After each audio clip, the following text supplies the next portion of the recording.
जब देवताओं के राजा इंद्र ने देखा कि युवा तपस्वी त्रिशिरा अत्यंत शक्तिशाली होता जा रहा है, तो उसे भय हुआ कि कहीं वह दानवों का साथ न दे दे, और इसी डर से इंद्र ने उसकी हत्या कर दी। पुत्र की मृत्यु से शोक और क्रोध में डूबे त्रिशिरा के पिता ने प्रतिशोध लेने की ठानी और इंद्र के विनाश के लिए एक भयानक यज्ञ आरंभ किया।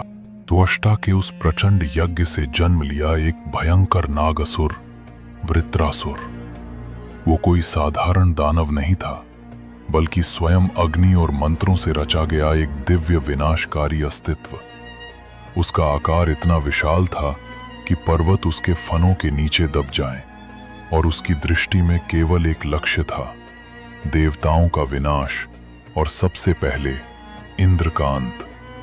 वृत्रासुर ने अपने बल से नदियों और समुद्रों का जल रोक लिया।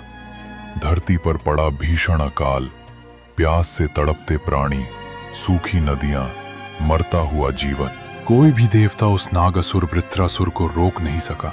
उसकी अपार शक्ति के सामने सभी असहाय थे।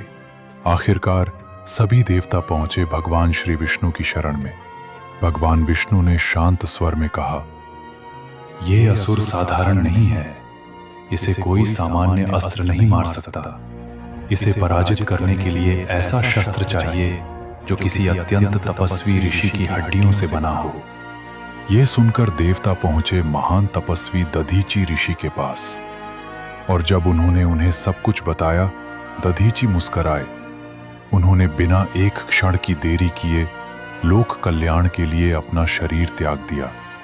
उनका शरीर भस्म हो गया और पीछे रह गईं केवल उनकी हड्डियां, पवित्र और तप से भरपूर। इन्हीं हड्डियों से देवताओं ने रचा वज्र, एक दिव्य शस्त्र। इंद्र अपने हाथ में दिव्य वज्र थामे अपने महान हाथी ऐरावत पर सवार होकर भयावह नाग असुर वृत्रासुर का सामना करने निकले। युद्ध कई दिनों तक चलता रहा, मानो ब्रह्मांड की रचना ही डगमगाने लगी हो।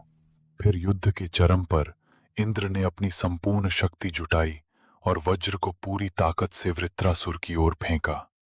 वज्र ने उसके कवच जैसे शरीर को चीर दिया। एक भयानक गर्जना के साथ वो विशाल सर्पसुर धराशायी हो गया, और उसके द्वारा रोका गया जल पृथ्वी पर फिर से उमड़ पड़ा।